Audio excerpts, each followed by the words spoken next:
All right. All right. Okay. All right.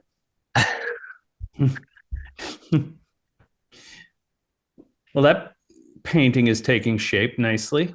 Yeah, it's coming along. It's Pretty happy with it. looking quite dramatic now. Yeah, right. Yeah. At least from the far away view. I mean, I can't see too well, but it's like, yeah, I like it. It's got everything going for it. Yeah, it's coming together. I'm Yeah. like, Very cool. yeah, everybody that sees it is like, oh, is that some like psychedelic trip or what? Kind of, but Like, just like every kind of. day. Yeah. This is just my daily dose. It's Yeah, not exactly. really the super fantastical. Yeah, exactly. That's it. So, You too will yeah, be able to talk about these things casually, my friend. Like, damn, man, how's that happen? It's from experience and doing it and living it, then it just becomes part of your everyday. So, I don't know. You can hold both those things at the same time. It's wicked fucking cool. And at the same time, it's like, meh, okay. what do you mean by that? Well, like, you stop even with like, even as far as like dreaming. Like, I don't write down all my dreams anymore, because it's like holding part of its energy there, right? So What do I you only mean by write, holding part of its energy there? well, because, writing is like, in a lot of ways, writing is the first act of manifestation, right? You're taking a thought that's invisible in your head that you don't even know where it came from, some inspiration, whether it's a, you know, um, converging of all of the things that you've done in the past, things that you want in the future, things that you're doing right now to facilitate that all coming together in a node that is, a kind of a maybe a unique way, a novel way at this point to put that together and make it all come together to help and produce a certain result, or whether that idea comes from a combination of that, because it's never devoid of you, right? It has to come. I mean, we never have, like, if you think about it, it's impossible to have a thought that isn't within the scope of your comprehension.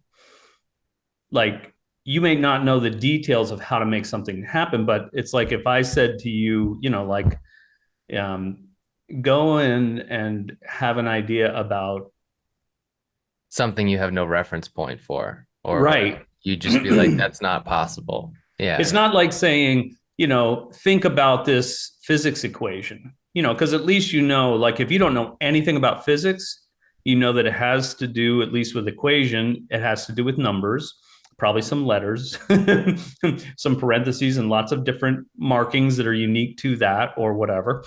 And, so you have even if you don't know anything, you have an idea around it. It's something you can sort of comprehend, at least the understanding of the words, right? But to get a completely novel idea, I mean, out of nothing, Mm. it's not really possible if it's not within the context. So there's always an element of you that's in the inspiration, right? Because it has to be framed in some ways within at least the border edges of an experience you've had, or things that you've done, or Mhm. things that other people have done. Like, it's in the human realm.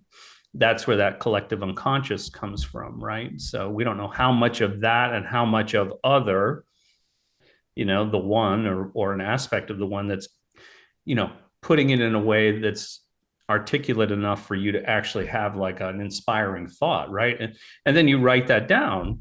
As soon as you write it down, you've manifested it, right? You've put it into something, you've taken something invisible and made it physical on the page. And so, that's why at least writing down initially those thoughts are really good, right? Because now it's separate. It's got a life of its own on that page. It could be burned, it could be destroyed, it could be thrown away, or it might be thrown in a drawer that you're just going to save for later that never comes, or comes 10 years later where you're cleaning out and you find it and now you've had 10 years of experiences and you go, you instantly understand how to make that work. Mhm. You know, so maybe it did nothing in the beginning, it was just a cool idea to put down, but then, you know, everything sort of wraps around your experiential, you know, journey, and then, you know, then you have context for that and you can flesh it out a little bit more, right, and actually do something with it. I mean, I have plenty of ideas that I've written down over the years and still haven't acted on, because you know, I'll come across it when you know, when I need it. So how does I'm that very relate? confident in that. So how does that relate to what you were saying about not writing down your dreams? Well, because I don't want to, you know, um, I want all of my energy to be in the dream, right? I don't want some of that energy to be pulling on those things, you know, on into a physical manifestation. I don't want to anchor any of my energy to those things that are just like, okay, this happened, this happened. You know, I'll write down the things that I think are just the major points that are important. You know, if I'm doing something technical, It's literally it's an instrument of memory. in a way, you know, or, you know, again, sometimes, well, you know, it's like when we were doing the back and forth with the questionnaire and that kind of stuff, right? It's like we could go back and forth, but when we really tried to narrow it down, the next thing was you wrote all the answers out and then we reviewed the answers, right? And we came with a more consolidated and pointed ideas about certain things that might have been vague at the time, Yeah. right? So it is sort of, in a way, part of it is just our bent as well, as far as, you know, how we can discern information in a logical way that makes Well, sense it's to funny us. because what you're talking about is like, basically kind of a marketing questionnaire. And we're going through all these Mm, questions that kind of help to frame what we do and right. how we present it to people, but like in a way that is concise, right? And so it really puts a lot of pressure on the process to become more highly articulate about your own thoughts about what you do and what you're doing. Exactly. I mean, it's like, think about, like, again, you know, going over the program that I did for learning strategies. Why was it the most extensive course they ever did? And why is it, you know, why did it take so long to produce? I mean, Your normally your there's, your yeah, four elements the four manifestation elements course. manifestation stuff, you know, because literally the hardest part, I mean, normally the other things that I've done for them have taken, you know, 6 months, no more than a year, you know, but right around that timing, depending on how big it was, right? Yeah. Um, but this one took, like, God, it must have taken 2.5 years, some of which was during the pandemic. So I even had more time to work on it, right? And and the biggest reason for that was just that, like, how do you take something that you've taught for a long time, but then um, not to diminish it, but rend it down to the most basic information somebody could have that doesn't know anything, and take them successfully through the program. That's a lot. You know, it was a lot for me to start. You know, I mean, some of those scripts I had to literally rewrite from beginning, except for maybe the opening paragraph, you know, because it was just so dense with stuff. And it's like, that's the problem, right? As soon as you start getting into the density of it, it's like there's always more that can be added, and then there's more background information you have. And so it was a real conundrum for me to figure out, you know, how can I take this, you know, huge thing, like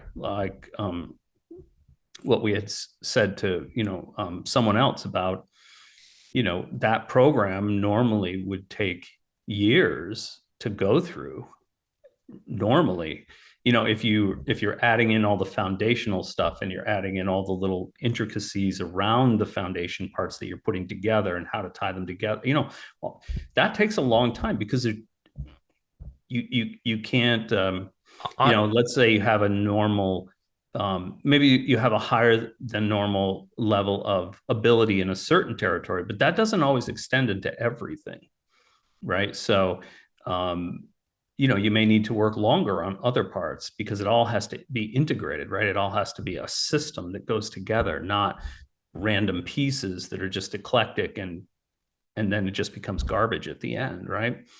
Each piece is okay, but you put it together and it doesn't make sense. It doesn't, that each piece doesn't support the next piece, which is has to be with a system. Which, yeah, that's a really that's kind of an interesting point, right? Because like I never really thought about that as a thing in itself, like how um I guess that's something that I've taken for granted as I've worked with you, but it was always one of my biggest issues early on in any of my, like when I was working with the Four Winds and stuff, was like here's these techniques, like here's these ideas.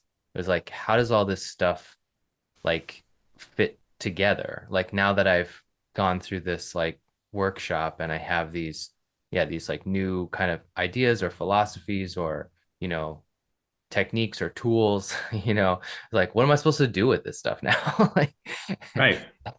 but what like, but ever, I mean, but then that was one of the biggest things. Like when I started working with you was like, uh, you kind of introduced that idea of a system and, taught me, we started with like the tree of life and, Kabbalah and stuff like that. And it was like kind of fleshing out, let's because it's like I was saying earlier, like I think probably for a lot of people, what they want is similar to what I want, which is like you don't just want your spiritual practice to be a very important aspect of your life, but ultimately to like become your life. Like there's no difference, right?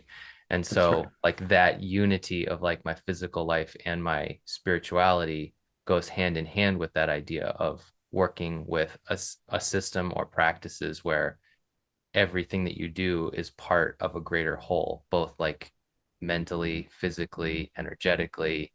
Um, but that's like a big, that's like a tall order, you know? Well, I always think of the analogy of like a rug, like a handmade rug. It's like, some people will try to, the real foundation of the rug is the warp and the weft, right? Those are the heavy, heavy, either wool or cotton fibers, right? That are like, you know, big strings, right? But they're very, some of them are made out of different things, but it's the strength of the rug, right? And everything that, the picture that you're producing on the rug, whether it's just a single color or, but at the more intricate, like oriental carpets, it's like these tapestries almost of life, right? And so, but the idea is that they're all based on the strength of the warp and the weft, right? So the idea is again that how dense that is, how tight that is, that all lends to the value and the of the rug because it can be either thin and flimsy or it can be really thick and solid, right? Like almost like a floor to the for the most part. But it depends on that warp and the weft, the strength of that. It's not just the beauty of it, right? It's like literally like how thick it can be is a lot dependent on how strong that warp and weft can be, that foundational part. Everything is built on that. And what we're saying is, you know, some people have made the warp and the weft out of their relationships, and then they're trying to produce finance out of that, a picture of finance, a picture of success and security, a picture of health in one way or another, a picture of their spirituality on that, superimposed on that. And basically what we're saying is the warp and the what we're trying to do is produce a warp and the weft that is, your spiritual life, and that is the foundation, and that all pictures can come from that, all densities. And to what degree do you want that rug? There's, look, if your warp and your weft is so loose and so big that you might want to put a picture of a dog on it, but it looks like like a pixelated dog, and it doesn't look like a dog, and you have to have a very strong, very densely woven warp and weft in order to produce something that's way more intricate and way more beautiful, right? So that's sort of the idea. If that foundational part is not strong, or, and I'm not saying that those that let's say a relational warp and weft couldn't produce those other things, right? It's like you can produce those other things,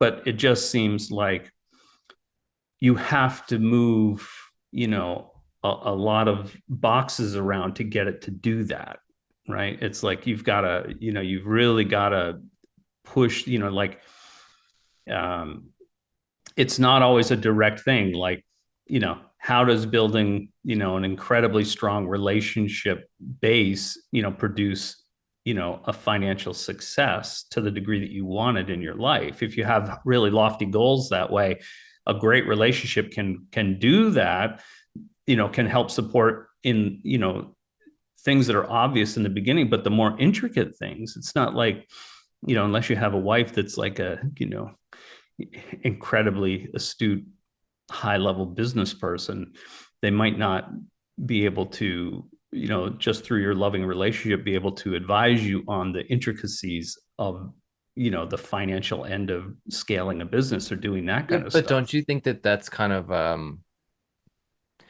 well, maybe I'm wrong about this, but do you think that that's a fairly unique perspective on spirituality? I do. Because Yeah. because because I feel because like most there's of the major traditions are be good now, get your reward later. or even like it doesn't even have to be that idea of like being good now so you can get to heaven, but even the idea of spiritual enlightenment in a more mystical tradition. I think a lot of that is definitely I mean maybe I'm wrong, maybe I'm not well versed enough in those traditions like, yoga or something, but it definitely seems like it's more related to health, well-being, and ultimately enlightenment or mystical experiences. And But not a lot of it is telling people that they need to be that their physical existence in some way needs to be detached from their spiritual. right, And that's exactly the opposite of what we're saying. It's like, again, from my utilitarian standpoint, your spiritual life should be so integrated that you can't separate it from the other aspects of your life. It permeates every aspect of everything that you do. And because of that, you always have how long did it an take infinite well source to draw from. how long did it take for you to see things that way when you were like, do you remember what it was like kind of before, like when you started your training?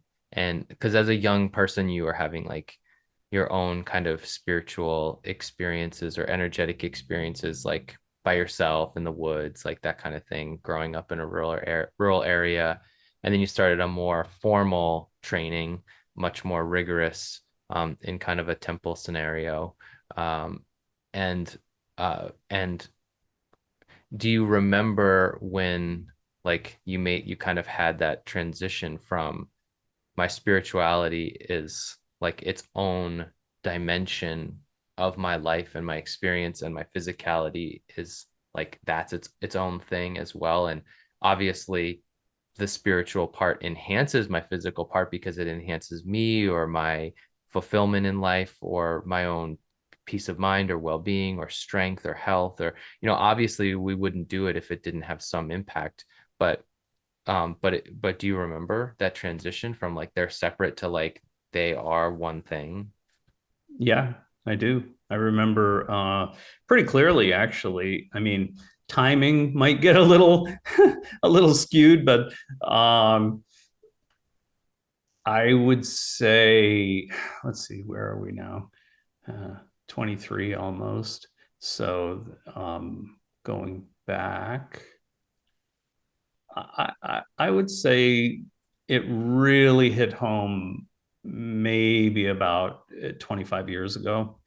where that really came together as an idea because of through experience, right?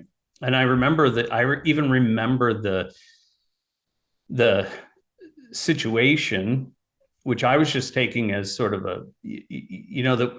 a situation that was the catalyst for that thought coming through first, right? Um, I was I was enthralled with every part of my life, but at the same time, um, I always felt like, and this happened over the course of probably, from the time that I first thought about it and the time that it actually came about in a different understanding and then a different application, right, from that understanding. Um, I was going back and forth between like, I always felt like I should be doing something else, regardless of what I was doing at the time.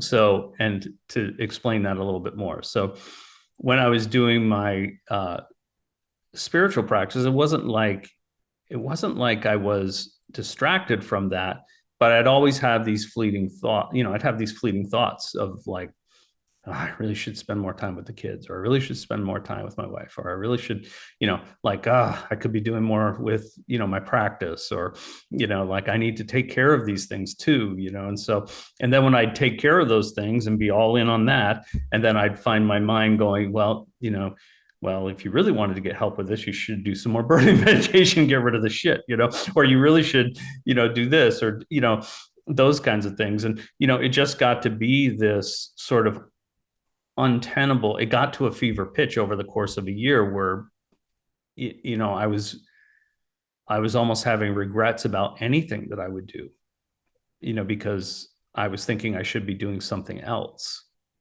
Like the priorities kept getting shifted so much that they were bleeding into whatever I was doing, which was causing me to be distracted in everything.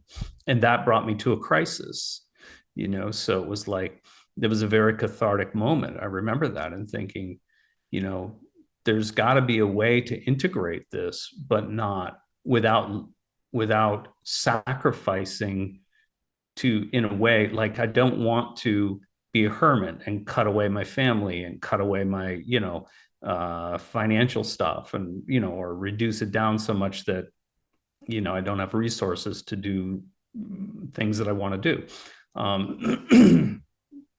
And vice versa, right?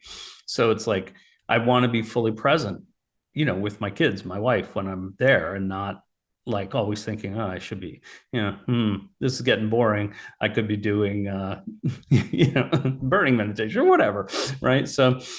Um, so that just kept building and building and building, and it basically, was driving me crazy at the end. And I think that elicited this cathartic state at one point where it was like, oh yeah, after pondering that problem and keep throwing it back, you know to the mirror, and hitting me again and throwing it back and throwing it back, and just kind of, reflecting on it What do you constantly, mean by the mirror? just reflecting on it, like asking myself those questions, asking the one those questions, or any aspect, like, how do I do this? I mean, there's got to be a way. I'm not sure. Is it just, completely, and I tried some of these that, it's just like, I'm going to be completely focused on this thing when I'm in it, and I'm not going to let it, well, as soon as you tell yourself you're not going to be distracted by a certain thing, you're distracted by that thing all the time. It's like, do a meditation and tell somebody, whatever you do, don't think about the blue donkey. It's like, here comes the blue donkey, from beginning to end, parading through. It's like, you can't just like, take yourself out of those situations. So, because resistance is just adding more energy to it as well, right? It's like, you have to be able to, it's more about a balance, and looking at those, uh, what is it that, under, I mean, I think that's finally what asked, or had me ask the question, to myself, was like, you can make an argument for all of these things, and they are, for putting the warp and the weft, so to speak, with any of the aspects of your life. You can make that the foundation of your life, but is it efficient that, you know, um, that all the other ones can spring out of that? Can your health spring out of, a completely perfect, relationship, whatever that means for each person? But what was the transition like? It was, it made me relax. Oddly enough, I went from like a fever pitch, you know, angst Because of you like said shutting like everything down. the first stage was you deciding that you would be completely engaged and focused on whatever you were doing at the time and not distracted by thoughts of like, oh, I should be doing something else, or I could be doing something else, or I should be working on that, or And that just, I mean, I could do it, but it would drive up it my would make it angst, worse. make it worse. Yeah. Because like you'd be in your meditation thinking about your finances or thinking about your relationship or spending time with your family or whatever. And then when you were spending time with your family thinking, oh man, I didn't do enough of this practice, or I should be doing more of this meditation, or I'm not doing enough. Yeah. Or You here's know, a great idea. I should be able to write this down right now. No, I've got to stay here and build a 12-piece puzzle with a 3-year-old. It's like for the thousandth time. yeah. you know. So like, what happened? What happened that actually made the difference? I mean, was it just the natural? Because I think a lot of times for us, like you were saying, that crisis moment can drive you to a new understanding and perceptual shift because you don't have any other option. But but do you, like what do you remember about it? Like specifically around the idea of like spirituality and physicality being one thing. Well, uh, I think again, for me, my routine, I mean, everybody's got a different routine, right? For sort of sorting that stuff out. Some people make it really elaborate. I tend not to. I mean, and I sort of, it wasn't my idea. I mean, I just took it as the way that my original teacher would do it. Maybe he was taught that too, or it could just be his bent. And because, I put so much trust in him and did, whatever, I just noticed that worked for him, and that maybe just from that interaction, it worked for me too. So, when things get to a fever pitch like that, I mean, everything starts to collapse or in the past, everything starts to collapse for me, right? Like, you know, everything starts to break down. And so it becomes this thing where it's like, okay, you're not, where you want to be with your relationships. You're not where you want to be with your health, not anything dramatic, but like maybe you're just not getting enough sleep or whatever, right? You're not, you know, taking action, like let's say in your business or your practice or whatever you have, that you should be doing, or you think you should be doing. It's like everything starts to implode a bit. And for me, um, that's one of those things that causes me to be not restful. It's like there aren't very many things that will keep me from sleeping. I get a chance to sleep. So, but that's one of them. And so, I would just, I would start, writing out questions about that, and late at night when nobody else was up, and with my drink in hand or whatever. And so just something to sort of not make me so tense, not make me so self-critical as well, right? Just write these questions out and like think about them and then answer them if you can, that type of thing. And So, and I just remember, part of it was looking at past events for me and saying, like, anytime I really had some kind of dilemma in any uh, territory of my life, even if I would try to fix it in what we would consider the normal ways, right? In physical reality, put more time in, do this, get more education about that, understand it more, all important things, right? But excuse me, but it was, I noticed that when I would really get movement on those things in a positive direction, it was because, I took those problems to, my spiritual practice. I would make those the focus instead of looking at these abstract things or whatever. I would utilize everything that I knew, technique wise, to uh, to enhance my understanding, to see things more clearly, the problem at hand, and then what actions to take to move it into a better place.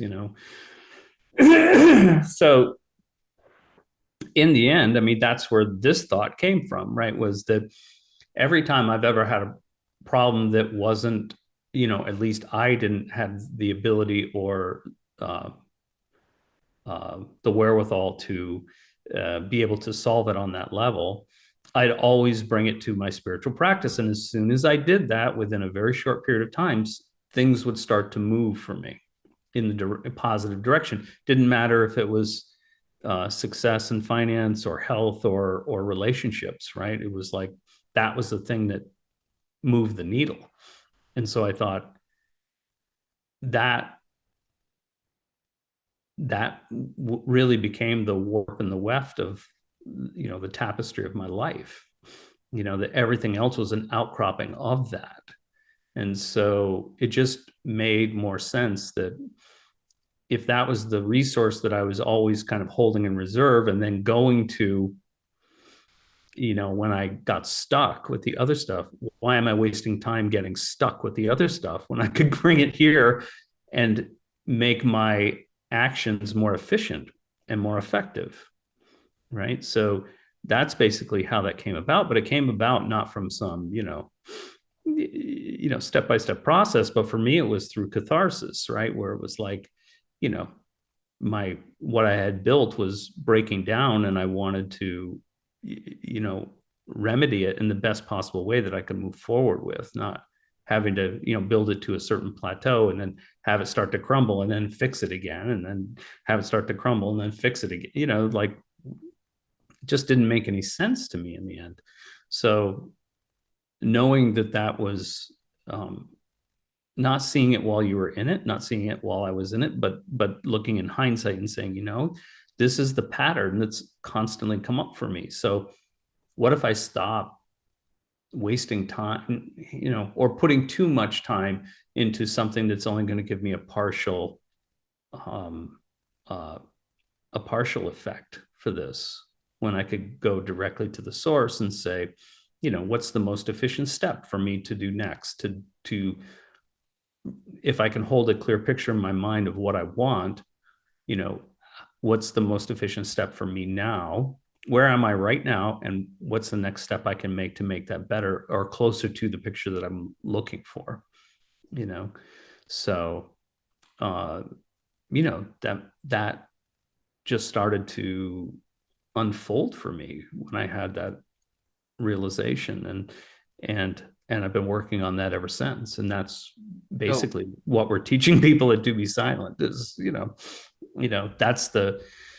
that's sort of the presupposition is that, the warp and the weft of your life, you've tried all these other ones. They've worked partially or not at all, or, they've had bad impact. So, you know, but so how would you make something that's, has infinite depth to it? How would that be to use as the to Oh, weave the you rest of mean, your life around, yeah. Yeah, it's interesting. Like if you to go back to the dreaming thing, um, it's kind of like I wanted to ask you about this like a bit, but I think you're kind of alluding to it when you were saying how you don't write down your dreams like as much anymore, or your do you, your maybe your regular dreams, or do you write down your lucid dreams, or do you Not just much. I don't write remember them? those, Yeah. unless it's something specific It's that kind I, of like you don't journal about your daily life. So yeah, I mean, writing down your lucid dreams would be like the same as like writing down like what happened yesterday. Just yeah, it's so like, that it's like nobody would ever accuse me of being John Boy Walton. I don't Just, know who oh, that. it's like the Waltons, and he was like, it's supposed to all come from his, diary or daily journal or whatever of just stuff that was happening in life and the questions that he had about things, and just trying to, Was it like a show or something? yeah, Or well, oh, way back in the oh day. okay. Ask Nina. She'll give you the blow by blow if you really want to torture yourself over it. But um,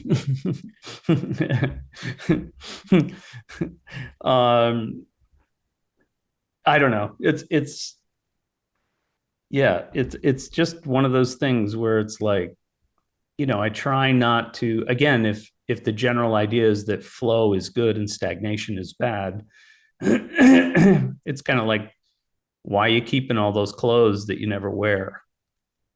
It's like you get rid of them, right? You give them away, sell them, give them away, do whatever you want, but it's releasing energy that you have stored somewhere. It's not moving. It's But not, you it's keep your not in the old flow anymore. but you keep your old journals.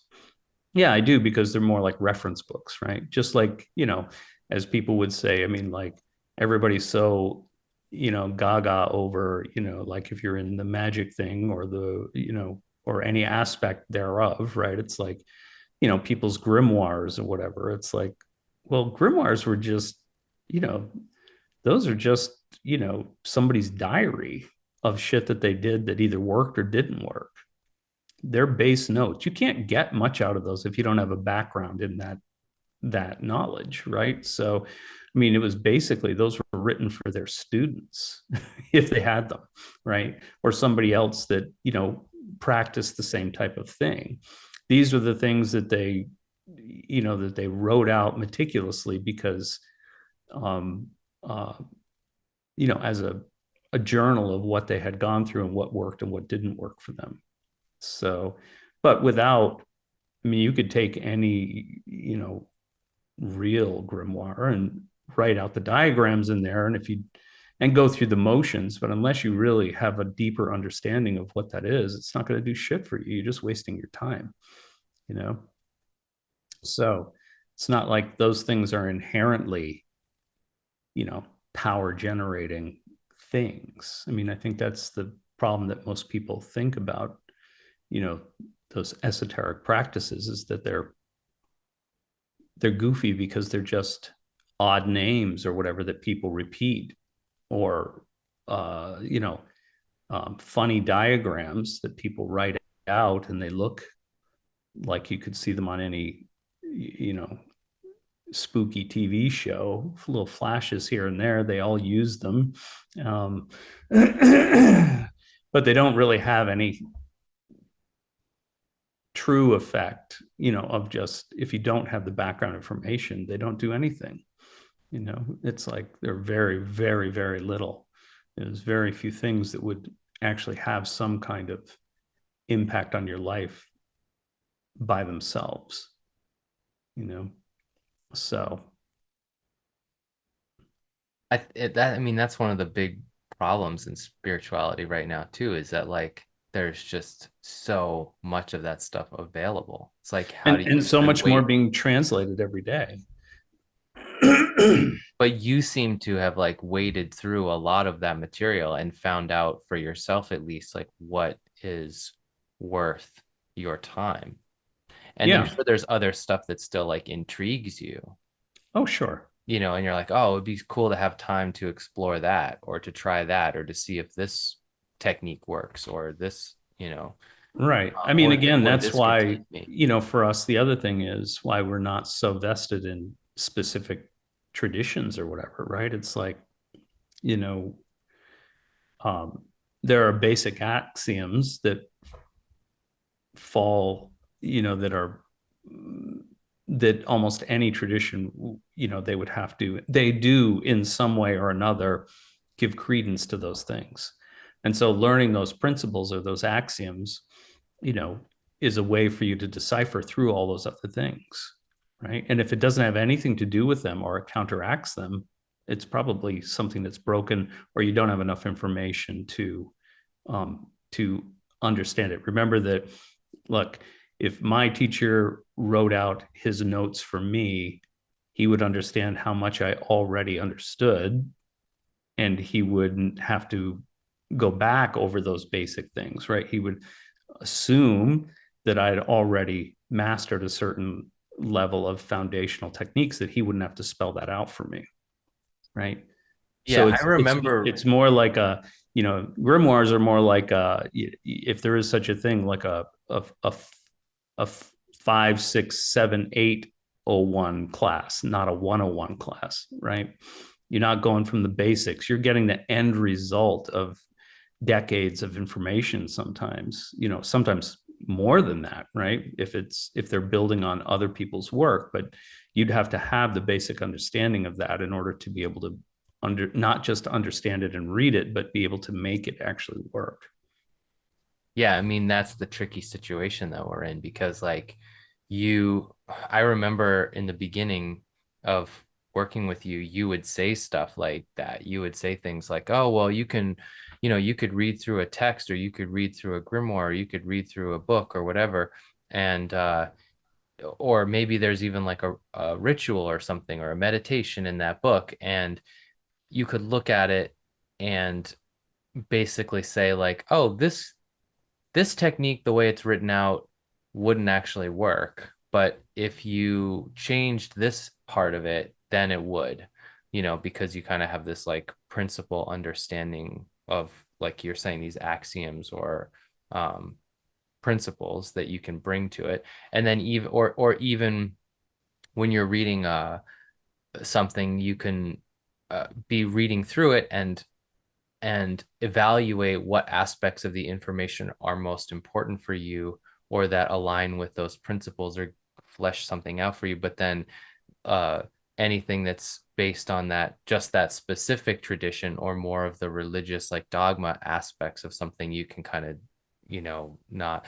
But getting to a point where the distinction between religious dogma and energetic principle is, being able to do that is, I mean, that's like a process. Like, it's funny, I honestly don't even remember when that, I don't think I could pinpoint when that shift happened. But like, I was, reading one of the chapters in the inner meaning of the Hebrew letters last night. And I'm reading about pay, the letter pay. And I'm reading through it, and it was like, literally, my mind is just like almost like a sifter. It's just like, here's the, look, almost like reading for energetic principles, or like to understand like the character or persona or energy of that letter relative to how I would be applying or utilizing or working with it in my practice, but without being confused by, or whatever, any of the religious stuff that's in there. So I think, yeah, it's just, I do you it's like, there's not even, I think the thing that maybe we're trying to develop is like a system for transitioning into that place in some ways, Yeah. or a process, or even a resource that makes that transition available, because it's not like some on off switch. Yeah, and everybody will, you know, I think, another good point to make is that, you can't compare to anyone else as far as their progress, or compare your progress to their progress, right? Because everybody's a fingerprint, everybody has different life experiences. And that's gonna shade in how you do these practices, right? It's like it's going to make it more individual for you. The principle is the same, obviously. You can't break that, but the way that you integrate it, the way that you understand it, will be in some ways very unique to you, right? Because of your life experiences to this point. I mean, like, think about it. Like, honestly, if you think about it, like, how, like, think back to the beginning of our interactions, what percentage would you say that, um, even though I would say that the interactions were generally positive, how many times, either in the doing it, or, taking that information away and trying to work with it or whatever, how much, what percentage of the time were you frustrated about doing that stuff?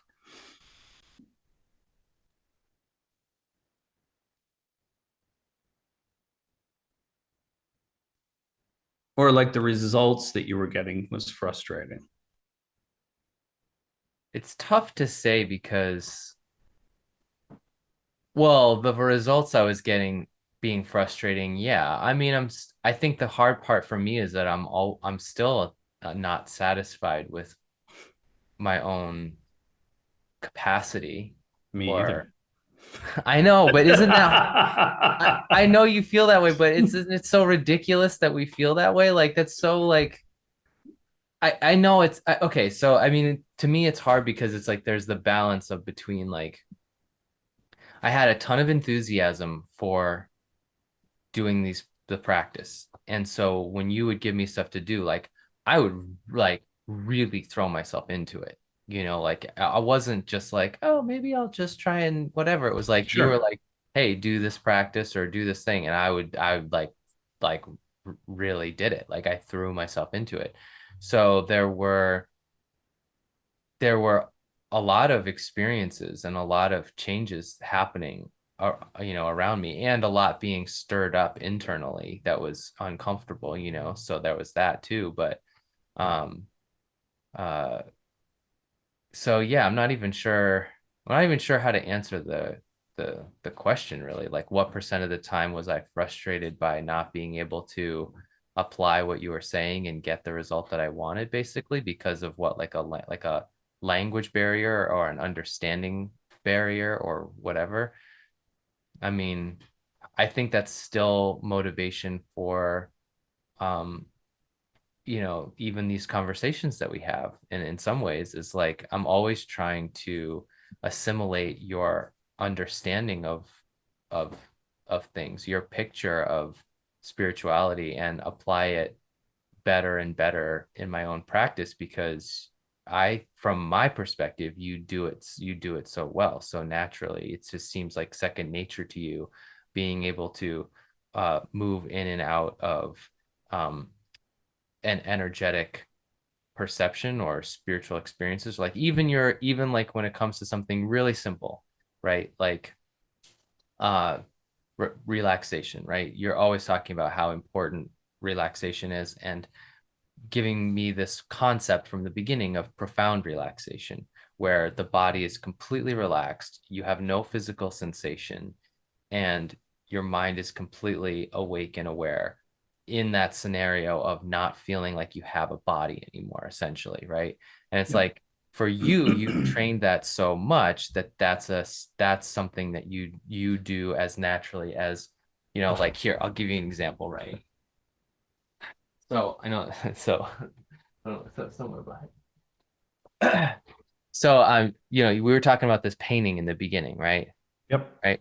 And you look at like the fire, and there's like a guy standing by. I don't know if you how well people can see it, but and there's like these animals and the smoke and the moon and the stars, and like I'm working on it. I'm building up all these layers to like kind of create this image that is surrealistic but hyper realistic at the same time. So in some ways it's a good analogy for physicality and spirituality. Like it's a physical, believable representation of a spiritual or energetic experience, right? So it's like, Yep. and kind of trying to accomplish that unity.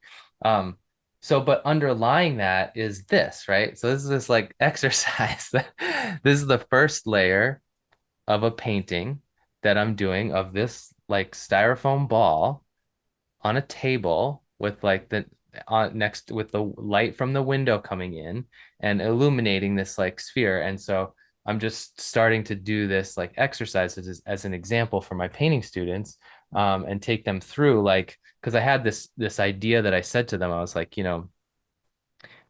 you could probably take something so simple like that and actually make a very beautiful painting out of it. But uh, it would require you to apply all these, very simple foundational principles of like understanding of like color temperature and value and the geometry of the organization of a composition and stuff like that. And so it's like regardless of whether I'm doing this stupidly simple styrofoam ball on a table is like has it's not very interesting to look at or whatever, but the challenge and almost the fun in it for me is like, well, can I do it? Like, can I not just represent it so it looks like hyper real, hyper three-dimensional, but also make a beautiful kind of glowing image out of it? It's like that remains to be seen. It's a little challenge I have with myself, right? Well, I mean, that's the thing, So, right? It's like, but that's it. So it's but just so we can tie it into, I mean, it's an excellent example, because what you're talking about is how do you animate that? yeah. You know, How do you it's bring it to like, life? How do you take this inert matter, this paint that's just like, yeah, I mean, and that's the basis for almost any of these, manifestation courses or, you know, all of this stuff. A lot of the new thought goes around that as well. Oh, just, think of the end result already there. Well, I understand the words, I understand the concept, I understand what you're trying to get me to do, but the application of that can be, very, very, you know, a pixelated, understanding of that or a hyper real understanding of that, where that end result looks more real than what you're experiencing right now, you mean right? your internal, your Your imagine internal in representation of that. And when so when you I are think of when that, you create that image in your Mhm. imagination, it can be like a lucid dream, like as real or more real than what you're experiencing physically right Right now, right, exactly. So you're looking at it, and there are lots of ways to do that. You could just keep pounding somebody into doing that, and but the way that I learned it was by applying the elements, right? And that last part, to bring your point back, that last part is like, yeah, you can get the spatial orientation and the composition right, and the geometry right, and the shadowing right, and all of these things, perspective right, to make it look more three-dimensional, make it look more this. But that last part, of how do you make it so that it's it actually feels real. It feels real, right? It's animated. And, in an elemental way, I mean, that's that last part, which is the part of spirit, if we want to name it something, right? That's the animating part, so it's like you've got the base, physicality of earth, you have, the emotional aspects of water, the feeling aspects of water, you've got that intellect and motivating force of air, right? And then you've got, the inspirational part, the visual part of fire, right? So that's all nice, put all those into place, but it's still just a really pretty realistic picture, right? That's like, I know you have a name for it in art, but it's like, like photorealistic painting, right? So it looks like somebody took a photograph of it, but it's actually a painting. And but many of those, they still feel sterile, right? They don't have an animating factor. there's something missing, which, can only come from the artist, I believe. It's like that integration of, you know, being having all of those elements in place and then animating it, giving it movement, giving it life by, how does that make you feel, right? Your consciousness is there. It's like,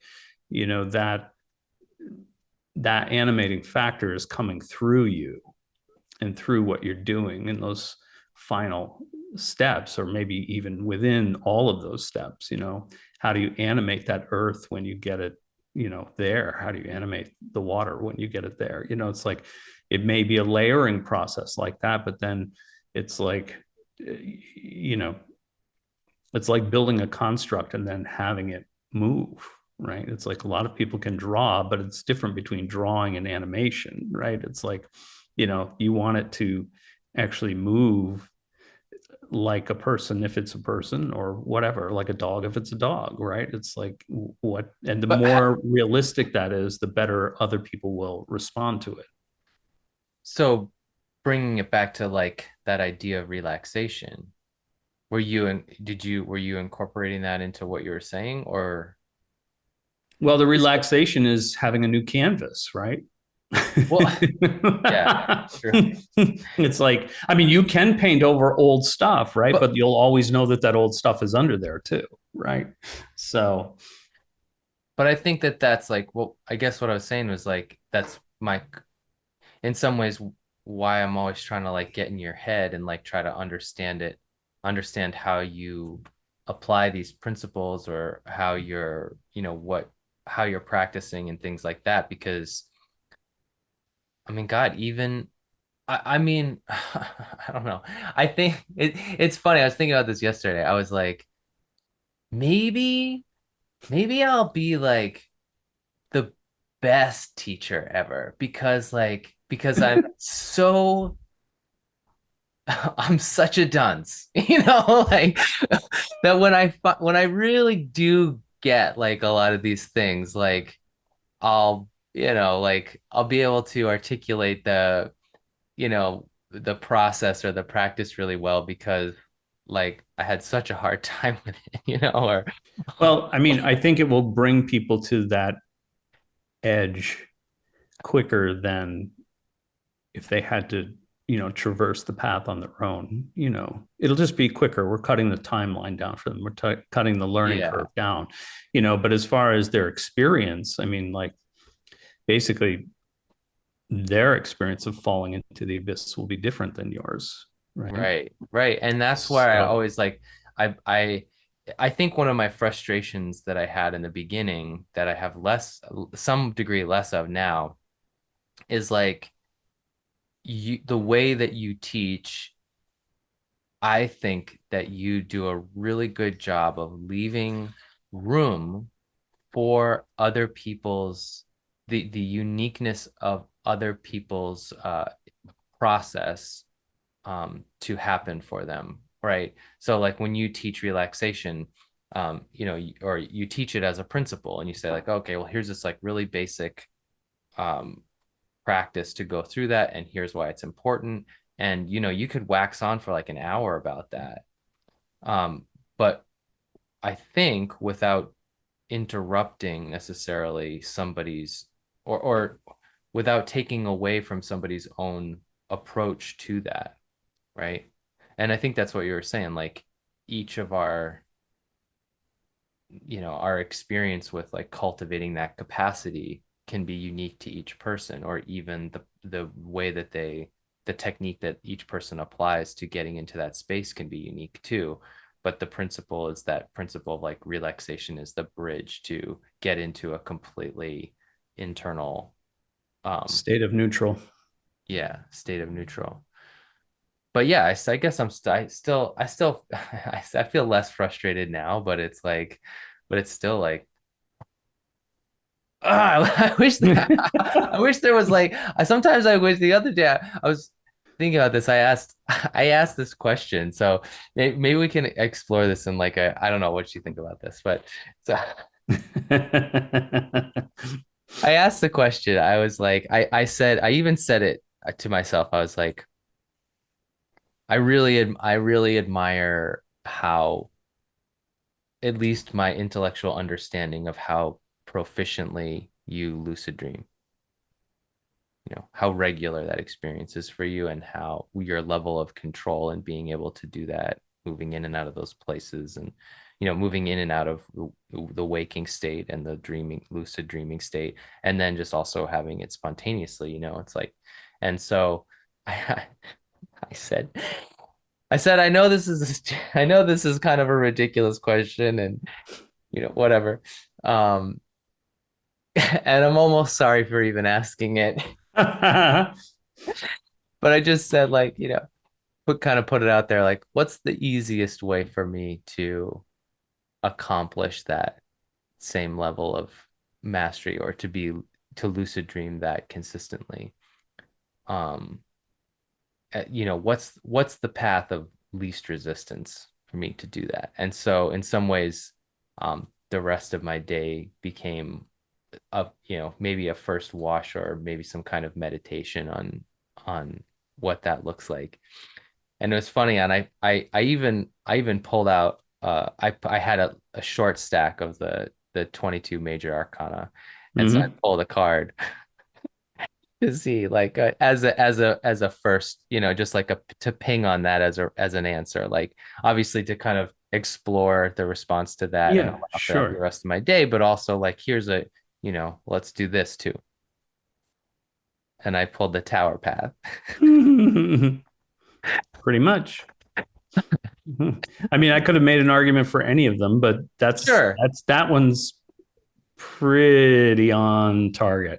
Pretty on the money, right? Hmm. And I was like, and that's why I was reading about, selected to read about the Hebrew letter pay too, because that's the correspondence of that path. So it's just like, which is interesting because again, pay comes back to speech and, the mouth, Tower of Babel. voice, and, Right.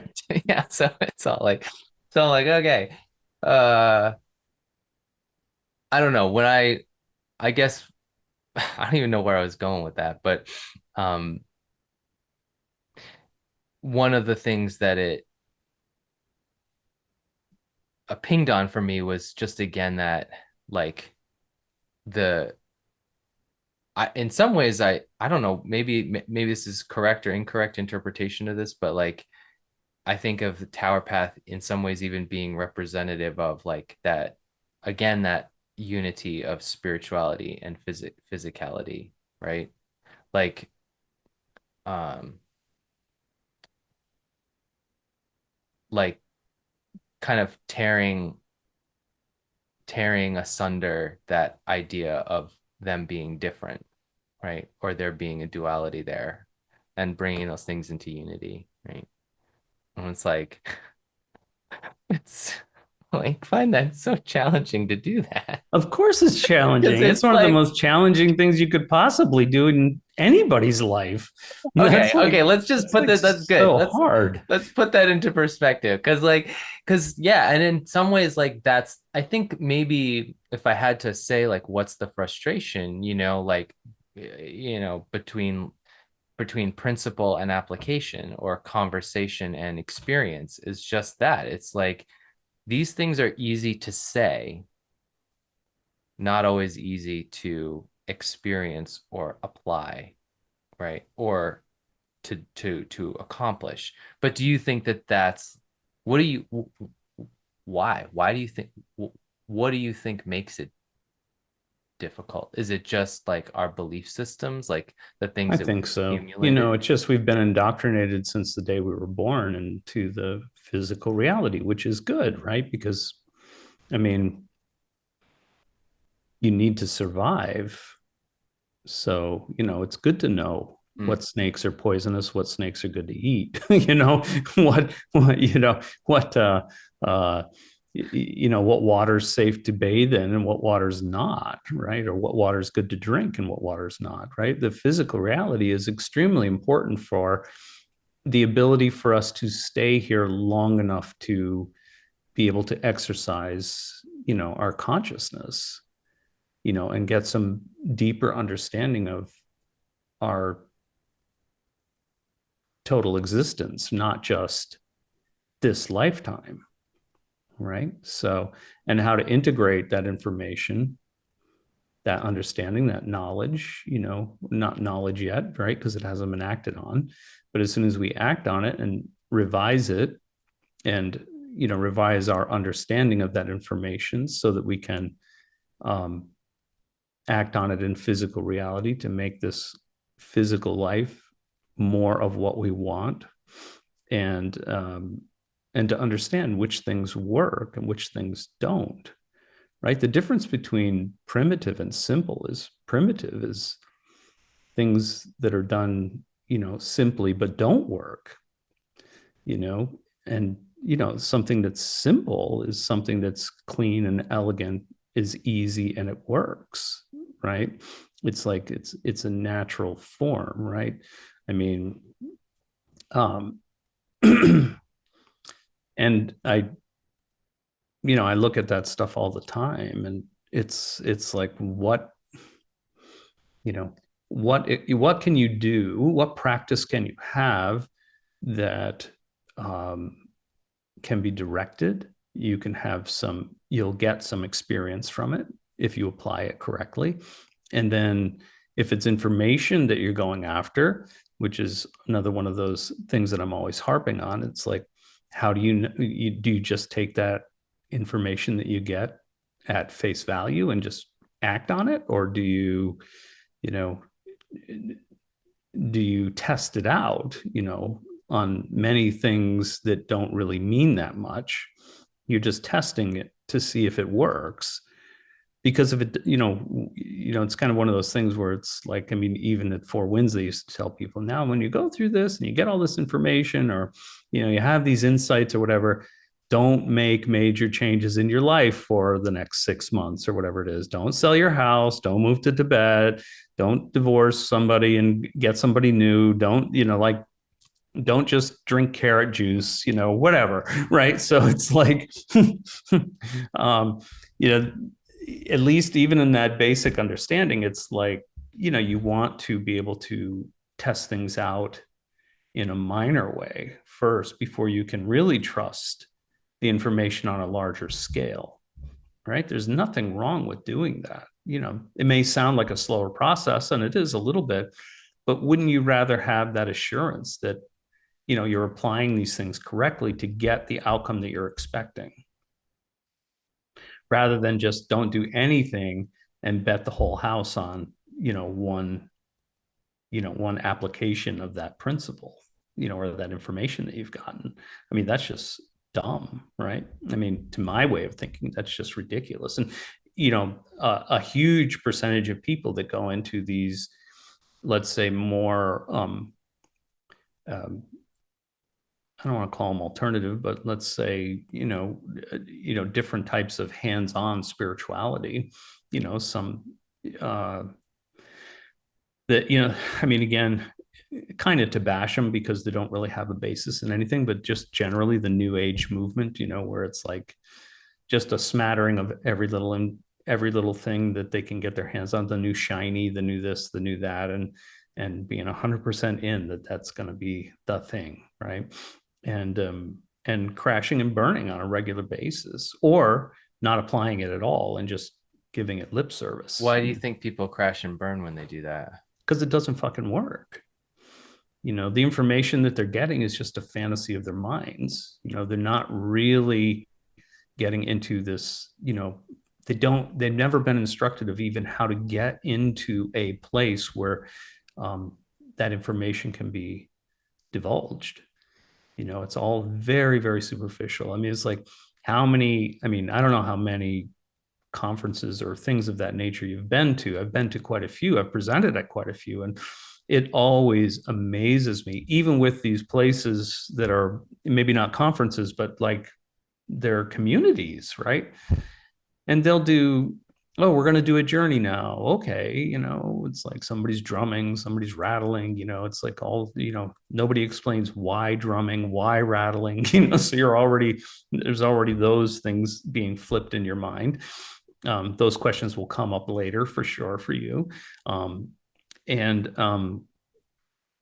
like, and they give an explanation of what they're going to do and how they're going to do it. Then when they get down to actually doing it, they give them like, okay, breathe deeply 5 times, and then we're going to relax our bodies, and it all takes like 5 minutes of relaxation. And it's like, yeah, that's like 5 minutes is like a super master of relaxation to get to profound relaxation enough where that's going to make any difference in 5 minutes.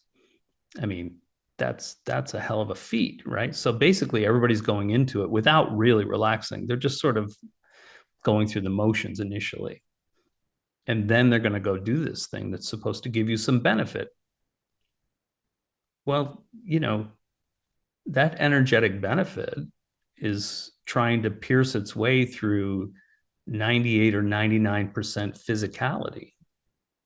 You still have muscle tension, you still have, you may have your eyes closed, but you're still, imagining, your ears aren't closed, you don't have enough time to relax your sound, so you're getting the drumming and the rattling, smells, whatever smells are there, whatever tastes are in your mouth, whatever tactile sensations for sure, unless you fall asleep, right? Which happens to a lot of people. um, so it's like, without doing that, I mean, any insights that you might have are, the majority of that direct impact is going to be deflected by your physicality. So the idea is that you present yourself as 98%, you know, mind or consciousness in that place where everything is consciousness and mind. You retrieve some information, you have it, and then you reintegrate yourself back into your physical vehicle to maneuver around in this physical space and try to apply it and utilize it somehow, right? It's like, imagine, just getting, if your whole answer was 10 words, imagine only getting the first word or just the keyword but none of the other information around it. How are you going to do that? I mean, you literally have to be a genius to figure that out, if you could at all. I mean, that's so, they've taken what they consider to be, and it just shows you that they consider that to be like a nothing aspect of the practice, is the relaxation. It's just sort of like, oh, relax your body, relax your mind, and go do this nice, shiny, new, fun practice. It's like, well, my way of thinking about it, it's like, what the hell is the use of that if you can't really utilize anything that you're the most minimal aspect of that? I mean, nobody's going to make $100 investment to get $2 back, or not if you really understand what you're doing. I mean, what would be the point? Risk $100 and make $2. There's a sales page for you. It's like, oh, by the way, we want to tell you that 90% of the people lose their $100, and 90% of the 10% that are left only get $1 back. And then like, oh, and then there's this super genius who's going to burn out in like 2 years. He got the full $2 back. It's like, it just doesn't make any sense. When we put it in practical physical terms, you see it becomes ridiculous. And we can laugh about it, and we should, but that's a straight across parallel to what people are trying to do. They're my thing has always been the foundational things, because without those you can't go that far. Even if you do hit something miraculously because you accidentally did something right. I mean, there are people that do that. You'll never repeat it because you don't have the foundational practices to be able to repeat it. And what good is it? Everybody talks about a one-off with all these things as if, and that it's really not that good a thing, right? nobody says a one-off is like that's a valuable thing, that's a valuable way of doing things one off. It's like, no, that means you just got lucky, So you do know. you think of like mastery in the foundational practices is almost like you're putting your you are actually developing the skills necessary to navigate within any types of grander experiences or dimensions, like even lucid dreaming, let's say, right? Like, oh, okay, well, you want to be lucid all the time. Can you uh, navigate that experience, control it, direct it, and then also, um, you know, integrate it into your life and utilize it to enhance your life? Like, can you do all those things? So, like, all the foundational practices are almost like you're paving the way for your, so it's almost like, okay, I can't get into that place all the time, like as proficiently as I want to, but by focusing on the, like for instance, the proficiency of my relaxation and control of that skill. um I know that that also helps you get into that place, but it's also like you're showing that you are capable of that, like of being in that place, right? Like, uh it's And even literally more than that, I you're mean, laying the groundwork. you're laying the groundwork, but and I think this point is the point that needs to be stressed here, is that because I get the idea with even other things, right? That like, look, doing 10,000 brush strokes the same way is pain in the ass, right? I mean, but that if your end result is driving you to do that, that you're going to have, you're going to get more out of that.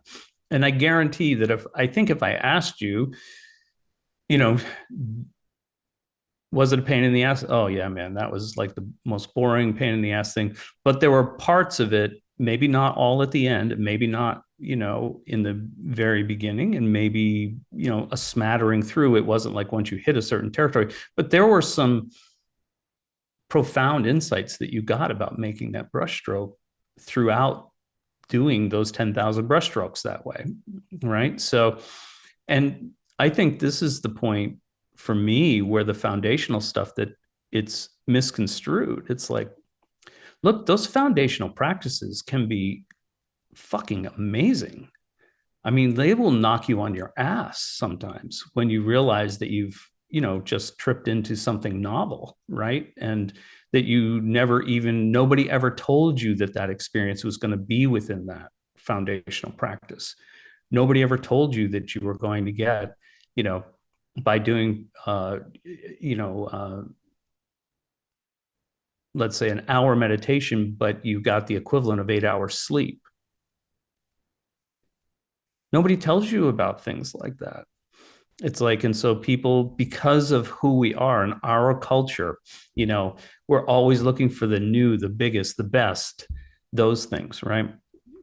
And it's like, look, when we make it ridiculous, nobody has any, you know, I don't think, or very few normal people, excuse me, have delusions about, owning their private jet, because they inherently know, like, that would be really cool if that's your thing, right? But at the same time, all the work that would have to go into that and be in place perfectly to acquire enough finance to be able to have that become a reality, right? Nobody's just saying like, oh, that would be great, and like really fantasizing about having it over and over and over and over again the rest of their lives, but never taking any steps toward it, right? Well, it's the same thing with this. It's nobody, nobody expects, everybody. I think other places that teach these things, they're constantly pushed by their students to give them more exciting things to do. And nobody wants to tell them except the bad guy, that you're fucked in the head. You're not going to be able to do that. You can go through the mental exercise. You may be intelligent enough to keep the form in your mind, but you're not going to get the end results of that if you can't do these basic things first. Yeah, it's so It's a hard thing, right? It's hard to tell people, and especially if they've had experience, even if it's, here's the thing.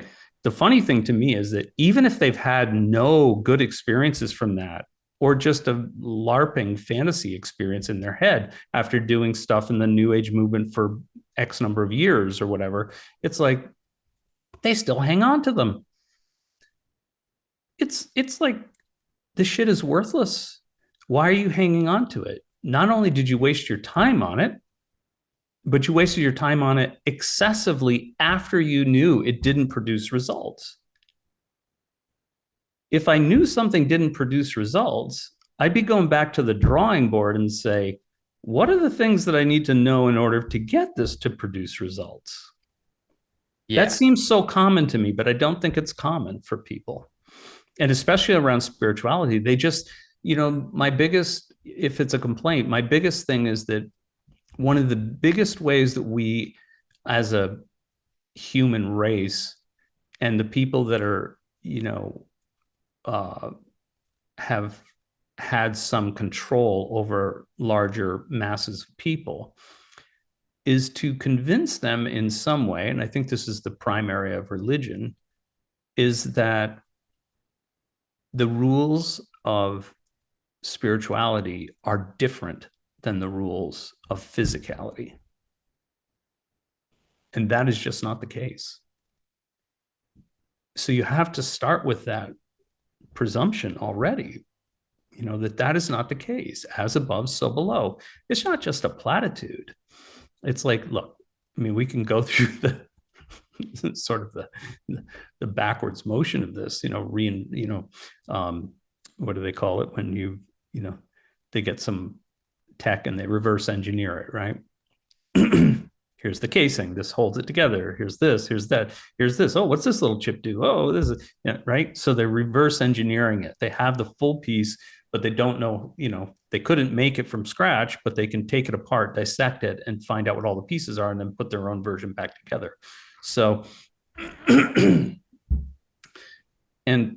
when I think of spirituality like that, I mean, it's But literally, if we but want to take it on a technical aspect, it's just the level of analysis people are locked in. They're locked into the literal, but here's the other thing too, is that like if you look at that as like a one-to-one relationship, like as above so below, like the rules that apply to physicality apply to spirituality. Like you could even take that as a principle, but I think part of the challenge for us even now is that for some, like our ideas about physicality are also uh can be quite skewed. of The course. philosophies that we entertain about how life is, we're always like,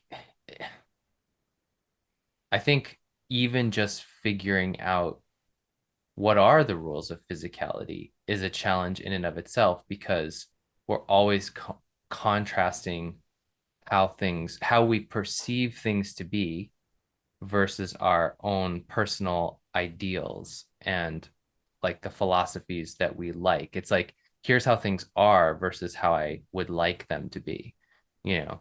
And even that is I think that's a lot of, the stuff that's happening in the world at large is in some ways around that as well. It's um I think we're all just trying to figure out what what are the rules of physicality? Like what are the how should we all orient ourselves? What should our relationship be? What should our functional philosophy be that actually helps us to navigate through life in a good way? um because, and I think that you had the benefit of that in the teachers that you've had, because they were such traditionalists, or they came from lineages of a very, very long history of practitioners who it's like you're not just getting the benefit of one person's life and applying a specific philosophy and living that out in practice and seeing the results of that, but it's like generations and generations upon generations of that. Like even in some of the native traditions that you have had experience with, and even in the the Taoist tradition and stuff like that, it's like we're talking about like just eons of people doing Right. that. So I feel like when you are exposed to those traditions, probably all of your teachers in their own way said like, okay, here's the philosophy, and then here's how you can test that out and experience it, like martial arts, for instance. You talk about that a lot.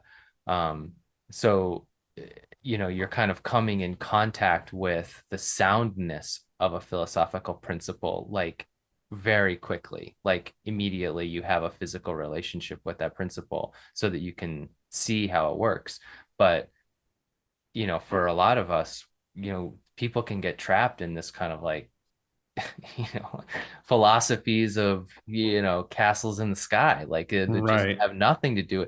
And the hard part of, I think the analogy for me with painting is like, uh when I started painting from life, let's say, like I first started training, I painted from photographs and I got really good at that.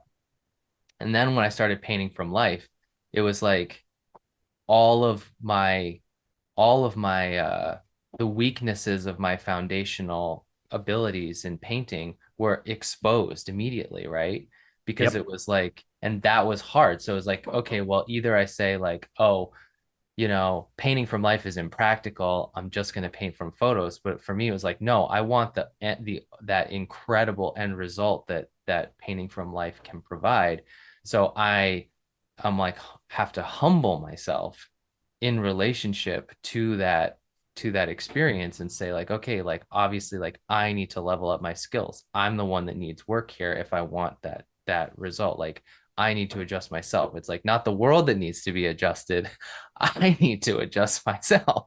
you know? Now you have the crux. We live in a society now that the world has to adjust to every person Right. instead of people saying, here's a very clear picture of the world just as it is. Here's my place in that picture clearly with all my foibles and whatever and my good stuff too. I'd rather occupy this place in the picture. How do I maneuver from where I am to where that is? Without delusion, without, whatever tools I could have. If you said, it's like, look, you can just, you know, there's a whole bunch of tools that you can use besides keep your nose clean and, work your fingers to the bone every day. And I have nothing against work, that. I mean, it's like I have a very strong work ethic, but it's like, but I like it to be efficient too and effective. It's like I'm willing to put in the time. I just want to make sure that I'm producing the results that, that I desire. And, but I think the caveat for that is, you know, some of the experiences you have in the foundational practices are just as good as those, really obscure, you know, um, abstract, complicated uh, techniques as well. Sometimes more so, I think. So that's been my experience. It's been the experience of other people that I've talked to as well, other students that have trained, but other practitioners as well. Like not It's all of them, but a it number of them. it's funny, like I was we were watching a movie the other night, and it was that new Christmas movie, Spirited, with Will Ferrell and Ryan Oh Reynolds. yeah, yeah, And it was really good. It was so funny. It was crazy. But there was one part where, Ryan Reynolds runs this major corporation or whatever, and company. It's like a marketing company, and uh, and he was talking to one of his employees, like, or when he was going to hire her, and saying like, oh, come with me. I'll, you're obviously really skilled and great. I'll double your pay, and kind of come work for me, that sort of thing. And I was just thinking about how uh that idea of like a, you know, people tend to like kind of dislike the maybe the tone of like a corporate environment sometimes, because like I know there's like a lot of people's uh personalities get involved, and like there's a lot of things that are antithetical to a meritocracy within the structure of corporations sometimes. But Mm-hmm. like in its ideal form, you know, a company works in some ways as a meritocracy, right? Or things should function that way as like an ideal, like, and obviously our own, you know, personal crap can get in the way of that functioning Sure. perfectly all the time. But do you think that in some ways our spiritual, like, that, you know, you were saying like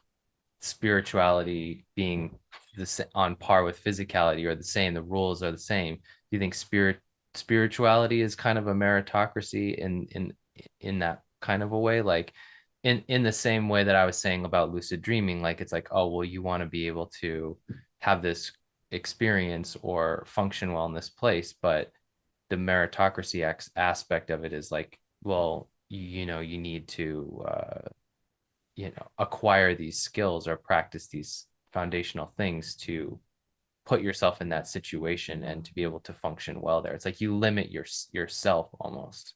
Yeah, I mean, I think it's as close as a if there is something as a perfect meritocracy, I would think that this was as close as we could get physically, because it doesn't matter how much money you have, you can't buy your way into these states, you know.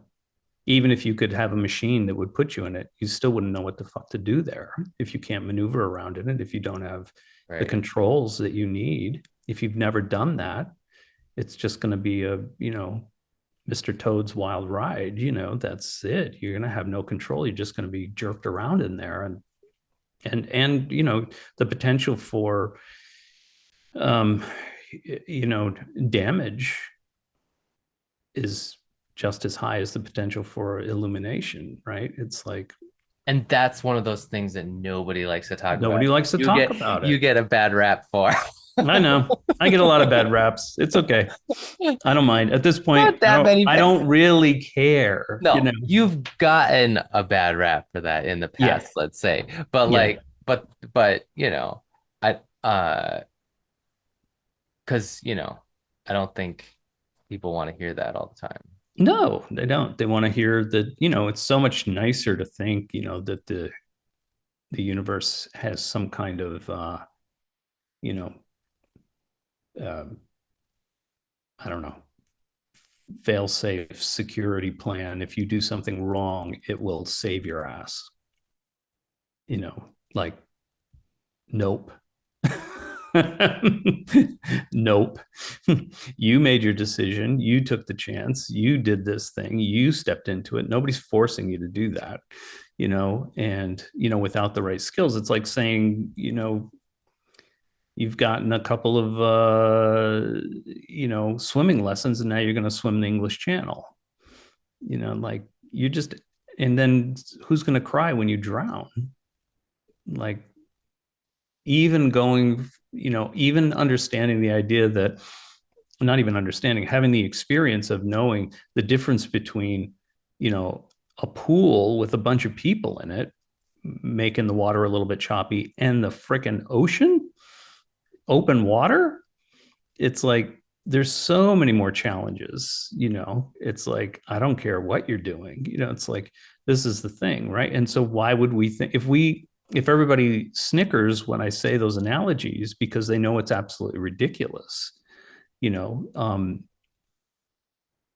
you'd be a fool to try something like that, right? Literally. I mean, you would be. So, and this is back to my point, is everybody, not everybody, a large majority of people think that there are different rules. And it's like, there aren't. It's the same rules as here. The physical reality is just a microcosm of that actuality, and if you put it in those terms, it'll always make more sense to you. It's not to scare people off. It's not to do any of those things, right? It's just to be, you know, serious about what you're doing, right? It's not a morbid thing. It's like it just is, right? If you're involving yourself in these things and you do stupid things, you're going to get bad results, and I mean, it's another one of those fantasies that students have. It's like, oh, my teacher's so great, he's going to be like like Don Juan, he's going to slap me in the back of the shoulder and I'm going to be propelled into this alternate universe and I'm going to be able to see and I'm going to be able to interact and travel great distances and do all these things. It's like, literally think about that as if it were real. you know you have all of this physical understanding since you've been born of what this physical reality is like, and for the most part everybody's saying, this is all there is. It's like, and whatever you do in these other things, it really doesn't have that much effect on you because it's all just in your head, whether it's religion or meditation practice, whatever, right? It's all just in your head. It makes you feel good, great. We see there's some health benefits, great. We'll give you that, because we tested it. But, to think that it actually has any physical, practical benefit other than those few like cursory things, you know, you're that's kooky, right? That's nuts. And so imagine having that kind of conviction and then have that completely stripped away from you instantly. We're not talking about a paradigm shift. We're talking about a paradigm earthquake, a cataclysm in your mind that's so powerful that only a few people could survive that for whatever reason, mental resilience, or maybe who But and knows. don't you think that like in traditional like traditionally speaking for like traditional shamans, a lot of them, like that's a very common theme in their initiation, whether it was a voluntary initiation or whether it was in, let's say involuntary, where it was like, oh well, you got initiated into this because this was just kind of, you tripped into it or whatever, but there's always that possibility of like life or death, or sometimes it's an illness, or sometimes it's like a vision quest where they're fasting for days, and or some, whatever it is, but Trial there's, by fire, right. truly trial by fire, Do right? you do you think it's, do you think that it always has to be like that? I don't think it always has to be like that. I think, that, some people dive into the pool, you know, just dive right in. Doesn't matter how cold it is, whatever, they do it and they have that experience and they get out. And other people are like, they stick a toe in, they walk down and stand on the first rung of the ladder. Then they walk down after a couple of minutes when they've acclimated to the next rung of the ladder. And, they hop around at waist level for a while until they get used to that. And then they finally ease themselves in. Both ways, you're in the pool. People have different personalities. My thing is, if you develop those foundational practices, that if for some reason somebody dumps you out of the boat, you're going to survive at least long enough for the boat to come back around. If not, there's a good chance your dog paddle is going to end in a very bad way. Right? So I think both methods are, I don't think it's always necessary for that trial by fire, or that, because you really are, it's a very high risk scenario, right? You could really break your mind um, doing that if it's really like life or death kind of thing. Right, right, right, right. Yeah. You run the risk of like, I mean, I again, I think people have desires that they want so much that they've convinced themselves that if they got that, it would be like initially, right from the beginning, it would be this joyous event. And I think that's another fantasy of the mind. I think if you're up against, um, something that so profoundly changes the way that you view the whole world, because your mind, talk about circular thinking.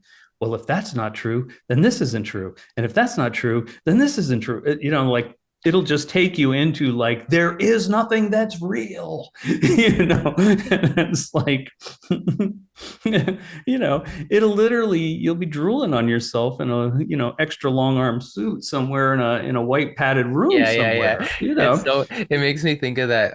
There's this great like Norm Macdonald bit on one of his Netflix specials or whatever, where he goes like, "What if you woke up one day and you realized that every single thing that you thought was true was wrong," or whatever. Right. And he's like joking about it, and it's kind of funny, and everyone's laughing.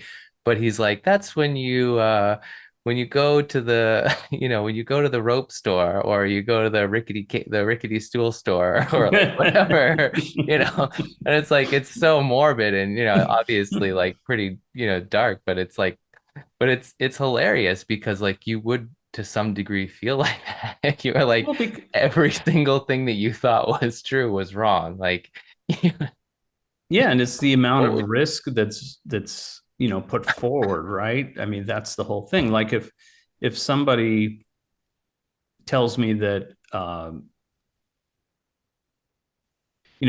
mean, most of us as kids, whether you're a boy, girl, whatever, it's like, we've all at least at one time tried to hammer a nail into a board to more or less good result, right? And the more you do it, the better you get. But like, even if you can do it and you're decent, it's like, if a master carpenter comes along and says, hey, you'll do that better if you keep this nail at, this slight angle on the first hit, but you really got to smash it, when you do it. And believe it or not, because of the angle of the face of the hammer and this, all these technical things that you haven't, because that's not your profession, there's a part of you that's going like, the wrists are smashed fingers compared to, a much more efficient and better driven nail compared to my, feeble and anemic attempts to drive this nail in straight the way I've always done it until I can just take my hand away and go ahead and whack the hell out of it. It's like, what's the, risk to benefit ratio, right? And so, um, how much more if somebody said, oh, like, uh, or, if you got into this stuff and if for some reason your thing was like, I don't know, pick something wild, like seeing spirits or something like that, there's been enough TV shows about that shit, that it's like, at least people understand what I'm talking about. And it's like, but if it ever happened to you, in for real, you'd be shitting yourself.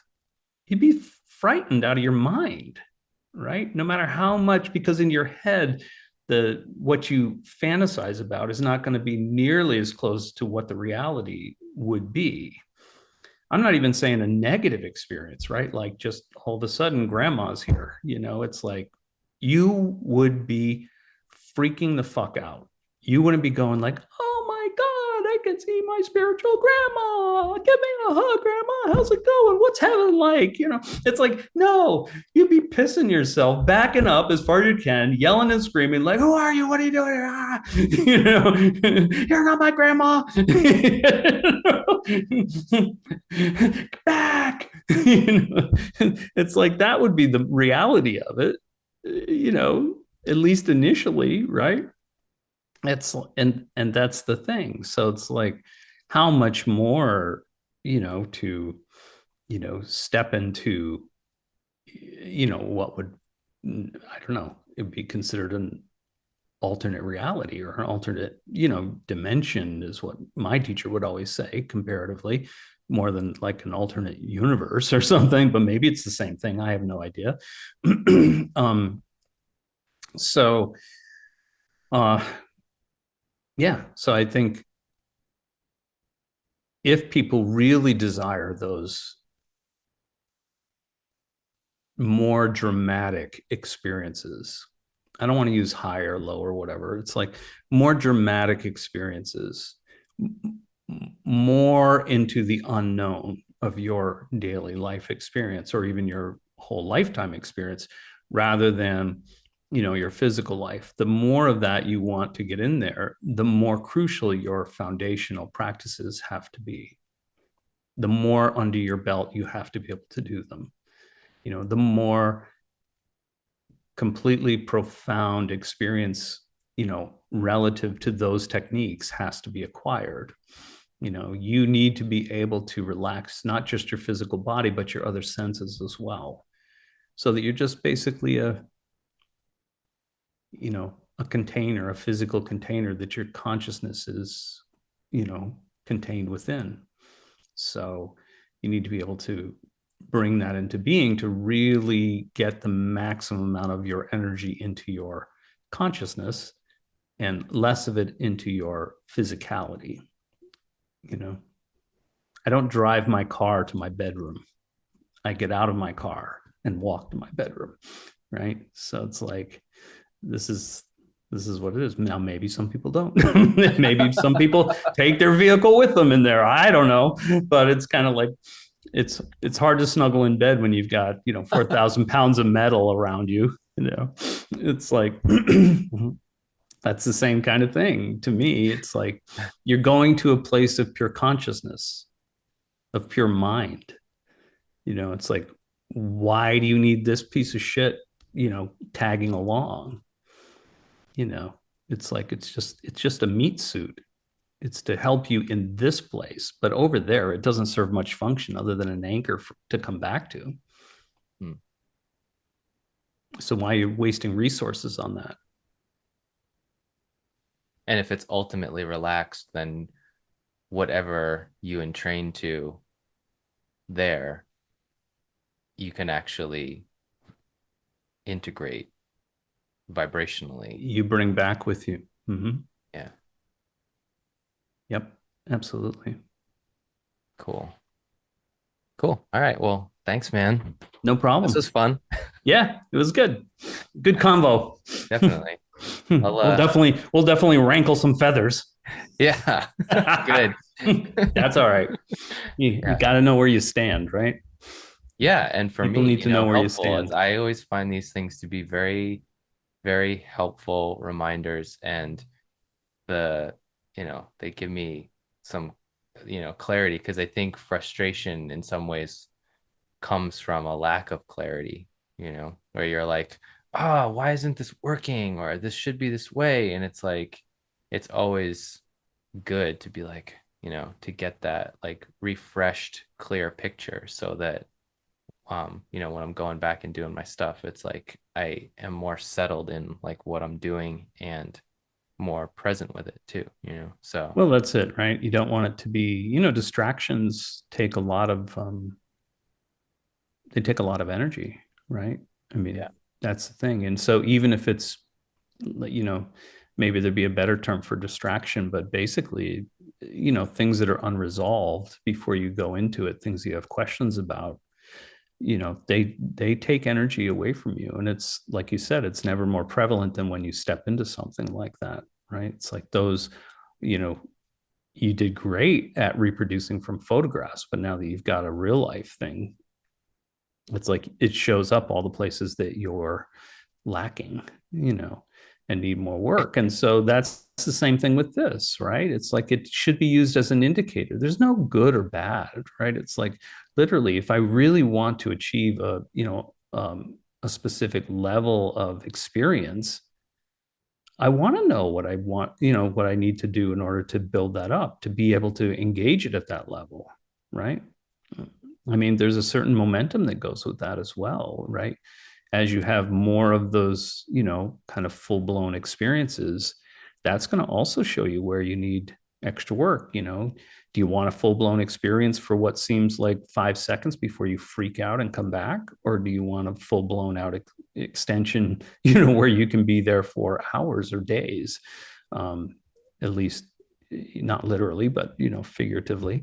And it's frustrating when let's just say you get into a lucid dream, but then you snap back within 5 seconds once you realize you're in a lucid dream, and you're like so excited, and all of a sudden, boom, you're back in bed. It's like, Yeah, yeah, yeah. ah! That's what I mean, right? It's kind of like instead of measuring success or failure on like, did I produce this flicker of a phenomena? It's more like measuring success or failure on like, am I developing myself successfully in a way that I know will allow me to truly experience what I want in the way that I want, you know? And there's a good, sort of like, I think in general, there's a good gauge to mark all this stuff for people that are just sort of delving into it or experiencing it and trying to figure out if this is something for them or not.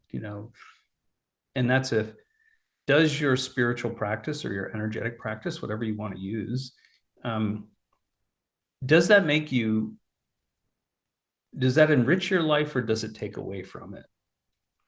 I think that's always a good thing to bring to thought. It's not always comfortable. That's sort of what started that process for me of that catharsis, right? It's like, you know, is your spiritual practice making you more of a prick? Well, then it probably isn't a good spiritual practice, right? It should enhance not just you, but everyone around you. Not that you have to be of, a doormat or of service all the time or any of those things. It's just a matter of like, do you, radiate out without trying, without sort of virtue signaling or whatever? Do you just radiate more happiness, more contentment, more fulfillment, you know, satisfaction with what you're doing? Not, not in a way that says, oh, I'm here and I don't have any desire to go any further, right? It's not complacency. It's that, you know, like your family generally enjoys your company more, your friends do too, you make time, you seem to have time for those things, you take care of yourself, because why would I want to diminish my time? I mean, for me, I wouldn't want to diminish my time because I'm not that smart. It's going to take me a lot longer to figure all this shit out, to the level that I want to do.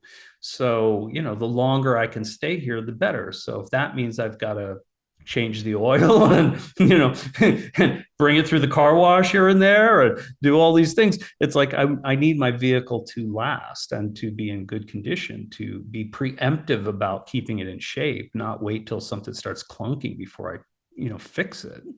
I mean, so, and so I think it, like anytime you're gauging it, that's always a good sort of basic gauge to come back to.